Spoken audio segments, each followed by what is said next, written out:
The sound of trickling water in a silent valley wasn't just pleasant, it was powerful.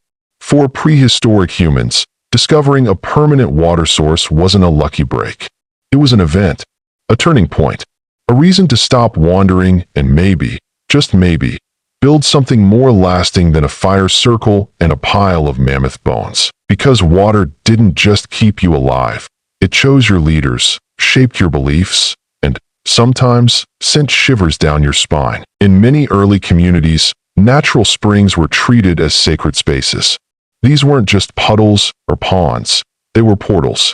Quiet, mysterious, and seemingly eternal, they gushed cold life from stone as if whispered by the gods themselves. People believed spirits lived there, guardians of the underworld, ancestors, animal totems. Rituals emerged. Offerings were made. Sometimes small carvings were left beside the water's edge, a flint blade, a carved bone, even the occasional shiny rock that someone decided must be special because, well, it sparkled. But these sites weren't just spiritual centers, they were power magnets. Control the water, and you controlled everything. The choicest springs became gathering points for tribes, hunting parties, and traders. Eventually, those places grew into camps, then villages, then the early seeds of civilization. All because some stream decided not to dry up for a few decades. Of course, not all water was friendly. Some sources were avoided, feared, even. A pool that never reflected the sky. A well where animals always died. Water that looked fine but made the tribe sick every time they drank it. Without microscopes or chemical tests, ancient humans relied on pattern recognition and, let's face it, a little superstition. If 3 people vanished near a certain bog, they didn't investigate.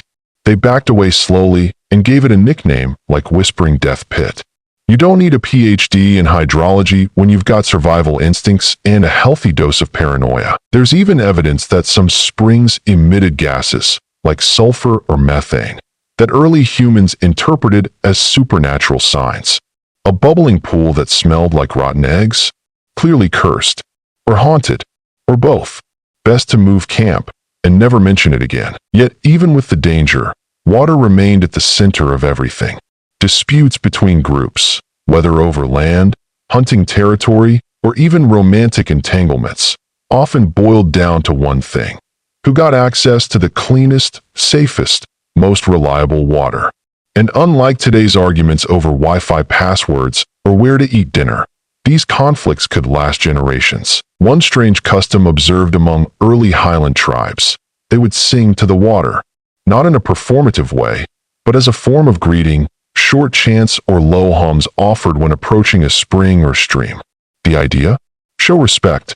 Let the water know you're not there to steal, poison, or pollute it. Just drink, fill your skin pouch, and be on your way. If the water liked you, you'd return safely. If not, well, that's why Uncle Koba never came back, right? Even children were taught from a young age to revere water. No splashing, no waste. Never urinate near the stream. In one community, it was considered bad luck to speak loudly near a river's edge, as though your voice might offend the spirits within and turn the flow sour. Whether or not it was true didn't matter. The result was the same. People treated their water sources with the kind of respect modern humans usually reserve for celebrities or expensive electronics. Ultimately, prehistoric people didn't just use water. They formed a relationship with it, one built on caution, reverence, and a deep understanding that without it, all the fire-making, mammoth hunting, and frog squeezing in the world wouldn't save them. Water gave life, demanded respect, and held secrets.